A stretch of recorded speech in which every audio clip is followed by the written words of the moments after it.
Sariak banatuko ditugu, baina aurretik utzi guzue. Mesedez, egindako lanaren gako nagusi batzuk, zertzelada batzuk behintzat, ona ekartzen. Y en primer lugar, me voy a ir acercando hacia esa mesa redonda. Créanme, es una mesa redonda, sin mesa, pero con un formato de conversación que queremos compartir con todos ustedes. También con esta ocasión, como decía, meses de mucho trabajo debatiendo sobre estas cuestiones, que ahora vamos a pedir que nos acompañen. En primer lugar, una primera mesa en la que vamos a contar con la participación de 3 empresas que creo que están ya preparadas, escondidas, diría, creo que vamos a ser capaces de hacerlo así. 3 empresas que van a acompañarnos en este debate, en esta primera parte del debate.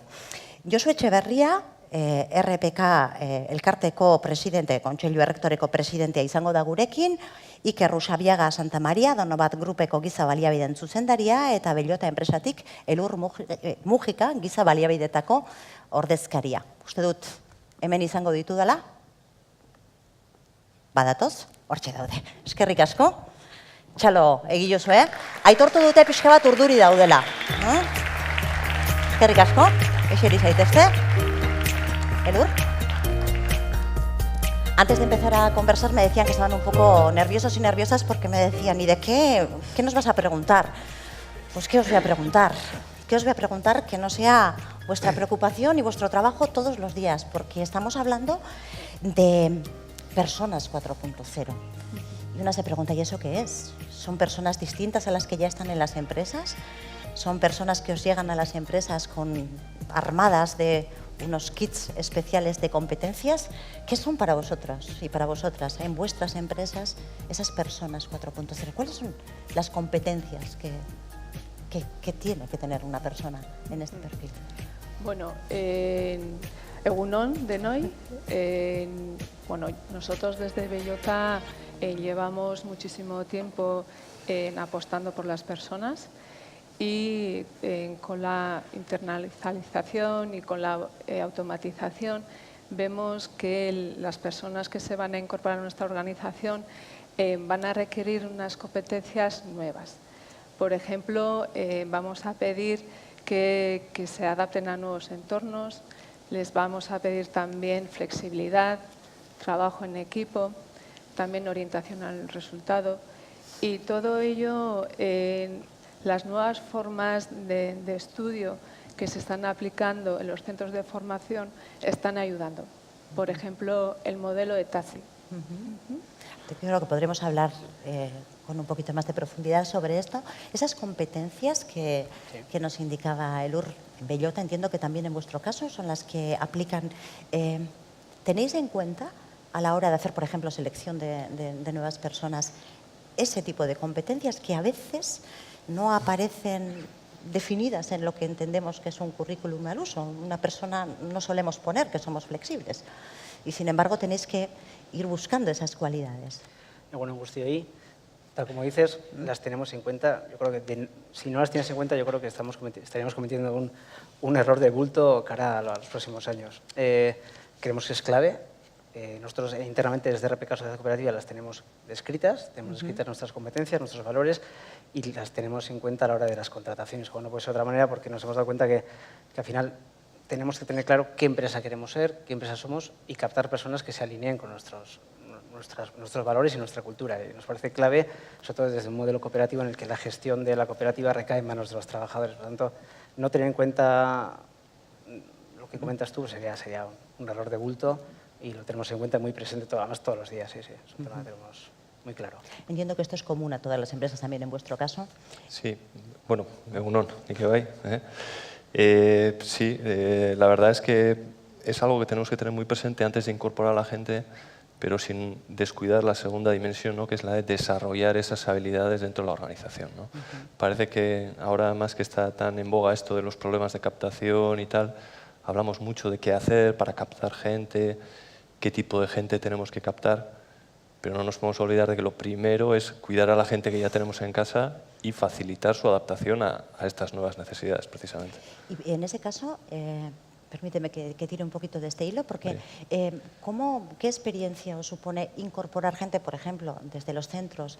¿Son savia nueva que vienen a motivar a las plantillas o ¿O pensáis que se genera un salto, no sé si generacional, que es otro de los temas que me gustaría citar luego porque también ha aparecido en muchas ocasiones en las sesiones de debate? Bueno, yo creo que en general la incorporación de gente nueva siempre es algo bueno y es algo que cada vez estamos tendiendo a hacer desde edades más tempranas, ¿no? Con los mecanismos como el Dual, el Ikasi Talán, todo este tipo de iniciativas facilitan que los perfiles de la gente se adecúen cada vez más a las necesidades de la empresa, ¿no?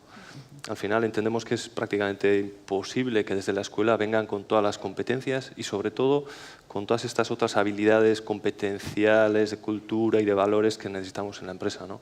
Entonces, no hay mejor forma que el de facilitar esa integración lo antes posible para que se vaya entrando un poco en esa rueda.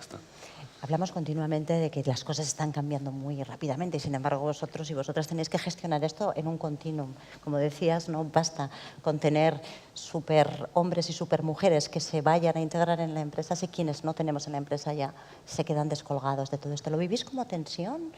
¿Notáis que hay esos saltos? Porque lo pregunto porque uno de los temas que ha aparecido en estas sesiones de debate que hemos tenido, Avantean, con todo tipo de agentes, es la preocupación por el salto generacional. Nos ha llamado la atención que muchas personas nos decían, cuidado, que puede estar generándose dos velocidades, dos colectivos, y eso en la gestión en una empresa parece complicado. Sí, bueno, la gestión de personas puede ser un poco compleja, sobre todo en organizaciones grandes. Pero ahí están los centros de formación que trabajando con ellos estrechamente nos posibilitan de tener alumnos preparados relacionados con nuestras necesidades. Es decir, por ejemplo, en Bellota hemos trabajado en la revisión de contenidos, también hemos creado sinergias con empresas de la zona para preparar módulos sobre la forja para que luego los alumnos vengan con esa formación teórica y para ponerlo práctica en la empresa y así tener una cantera de profesionales, ¿no? Entonces, por esa vía tenemos profesionales con una formación, con una aptitud y luego dentro de la empresa también trabajamos muchísimo con los valores organizacionales, ¿no? Entonces, ahí ya con los alumnos empezamos a trabajar desde el primer día, ¿no? Y eso la verdad es que para nosotros es muy importante y es clave para el progreso y para ese Personas 4.0. Yo creo, un poco hilando lo que decías, tanto las dos decíais, yo creo que es bueno afrontar no quiero llamarlo problema, pero sí que el reto que supone incorporar distintas generaciones en las empresas. Yo creo que estamos ante un salto, un gap bastante importante entre las generaciones actuales que se incorporan y las que están saliendo. Yo creo que es uno de los saltos quizás más grandes que ha habido en la historia de los trabajadores. No tiene nada que ver la mentalidad y los valores que tiene una persona, generalizando, de una persona de 60 años con una persona que se incorpora con 20 y pocos, y las empresas tenemos ese reto de poder hacer esa convivencia posible, ¿no? Y es un reto difícil porque realmente hay que ser conscientes de lo que supone eso, esa diversidad cultural de la empresa.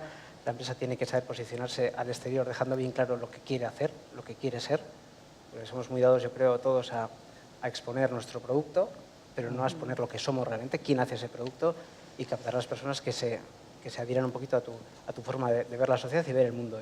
Y trabajar esa intergeneracionalidad, yo creo que es un reto, yo creo que hay que dedicarle muchísimo esfuerzo porque si no puede generar un problema importante en el día a día. Y al final las personas generan las organizaciones, las hacen ellas, las moldean ellas. Entonces, no querer asumir que las personas que se incorporan a nuestras organizaciones son distintas que nosotros, incluso que la otra generación, será un error de bulto. Entonces, bueno, ellas van a construir la nueva sociedad. Entiendo que va a ser mejor que la actual que tenemos, espero y deseo y creo que va a ser así, y tenemos que dejar que ellos y ellas nos moldeen un poco las empresas. Yo creo que es un trabajo que hay que hacer a fondo desde las organizaciones. No, bueno, me venían a la mente dos ideas en relación con esto de las generaciones, ¿no? Y es que tenemos que ser muy conscientes de que los elementos motivacionales para unos y para otros son muy diferentes. Las necesidades y las inquietudes que tiene alguien de 50 y alguien de pues un millennial, por decir algo, que se acaba de incorporar, son muy diferentes y eso lo tenemos que tener muy presente en este momento en el que estamos precisamente incorporando mucha gente nueva en nuestras organizaciones, ¿no? Esa es una. Y luego otra segunda, y es al hilo de los valores, las competencias, todo este tipo de cosas.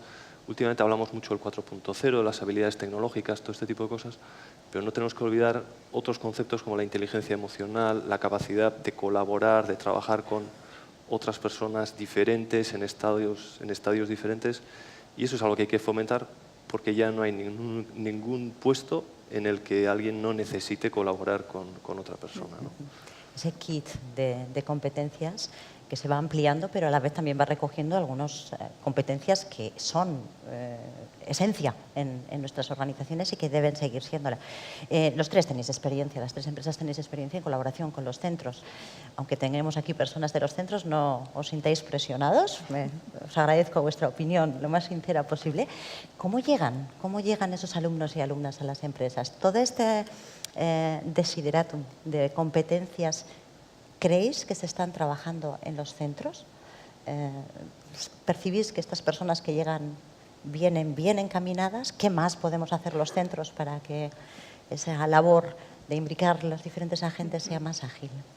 Hombre, por la relación que tenemos, sobre todo con el centro de referencia de la comarca, que es Ugle, vemos que sí que están trabajando en ello, pero es un camino muy largo, ¿no?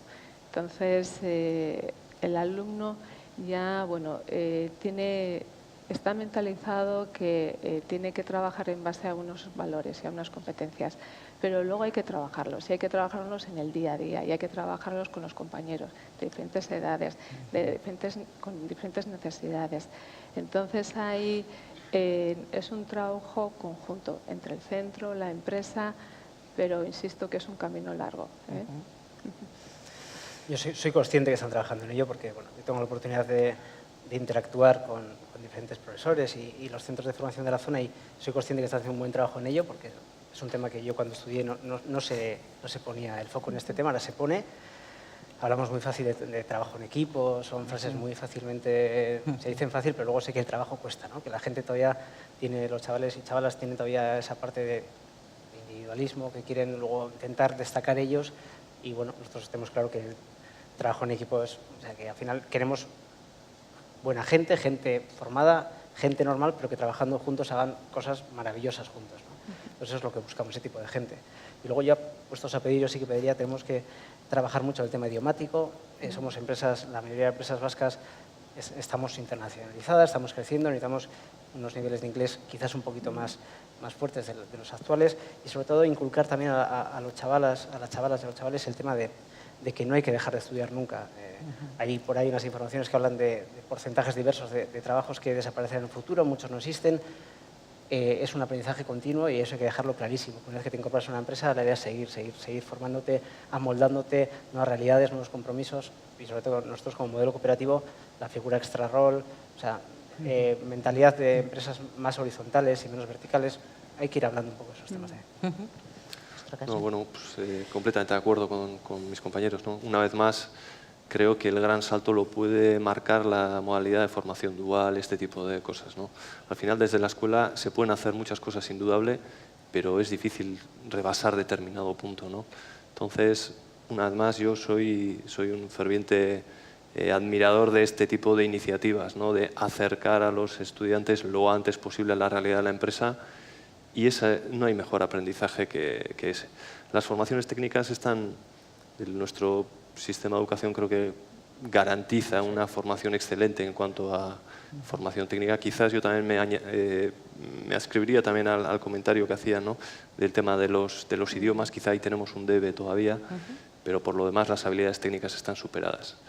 Un pelín más de acercamiento a la empresa y vivir la cultura de la empresa, y la verdad es que podemos dar un paso importante hacia adelante. El tema de las habilidades o del entorno de la comunicación es algo que también nos ha sorprendido, pero gratamente, porque está el foco como muy compartido, parecen estos debates Iruki tecnológico que aparecía nuevamente. La necesidad de trabajar más ese aspecto de comunicación de forma muy transversal. Tenemos que ir terminando, pero también hay que decir que lo mismo que os he pedido que hagáis una petición a los centros, también los centros en estas conversaciones hacían petición a las empresas y piden una mayor involucración. Quieren sentir que estáis presentes en estos itinerarios formativos que, como decías, son a lo largo de la vida. ¿Cómo lo veis? ¿Os sentís involucrados? ¿Qué más podrían hacer las empresas para dar respuesta a esa demanda de los centros? A ver, nosotros siempre hemos apostado y seguiremos apostando porque vemos que la relación tiene que ser estrecha, tenemos que trabajar codo con codo para que salgan alumnos preparados profesionalmente en la parte teórica y también la parte práctica, pero vuelvo a insistir, es un camino largo. Los centros también se tienen que adaptar a los nuevos entornos. Cada vez tenemos unidades de negocio en el extranjero con diferentes culturas, diferentes idiomas, y también preparar a los alumnos en esas competencias, ¿no? Y también tenemos que ofrecer a los centros, las empresas, esa disponibilidad para que se acerquen, vean nuestra realidad, nuestras instalaciones, nuestros procesos fabriles, y también poco a poco extender también el sistema dual a otras áreas de la organización y poco a poco también incrementando el número de alumnos, ¿no? Y un poquito coincido con ella. Creo que uno de nuestros retos, dos retos importantes yo creo que tenemos pendientes. Uno es abrir las empresas a la sociedad, que la gente las vea, que vean lo que hacemos, a lo que nos dedicamos, que le pierdan el miedo quizás a conceptos industriales igual del pasado.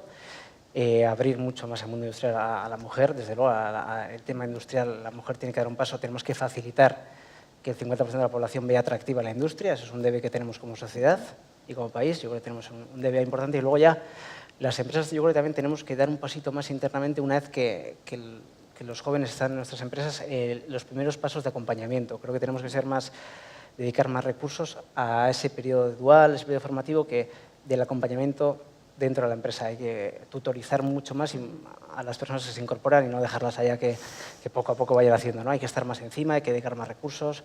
Ahí un poquito yo me pondría ese debe. Bueno, poco que añadir. Comparto absolutamente, ¿no? Al final, nosotros también desde el Grupo Anovat estamos muy concienciados con la necesidad de tener una cercanía muy importante con todos los centros educativos, con una visión de largo plazo, ¿no? Una visión de win-win tanto para los centros como para la propia cooperativa en este caso, ¿no? Al final, hasta ahora hemos vivido en un modelo en el que nos acercamos a la escuela cuando necesitábamos, y cuando no necesitábamos se acercaba a la escuela porque era la que no tenía dónde colocar a los estudiantes para hacer prácticas o lo que fuera, ¿no? Este no es el modelo, claramente. Tenemos que fijar relaciones a largo plazo y no solo en clave de tener gente para las prácticas, para incorporar o lo que fuera, sino también para generar conocimiento que hoy no es tan obvio y que en el medio plazo ya podemos estar preveyendo que se va a dar, y esa posibilidad de interactuar en la definición de los programas educativos, y ahí podemos hacer mucho yendo un poquito más allá de lo obvio, que es lo que hemos trabajado hasta ahora, ¿no? ¿De dónde y hacia dónde y desde dónde y para qué, verdad? Yo creo que también ahí más o menos son las cuestiones que también han aparecido en otras mesas que durante estos meses hemos ido celebrando y que nos han enseñado que el camino del acercamiento tiene que partir de los dos lados, los centros a las empresas y las empresas también al centro, y ahí entran otros agentes con los que enseguida vamos también a poder charlar.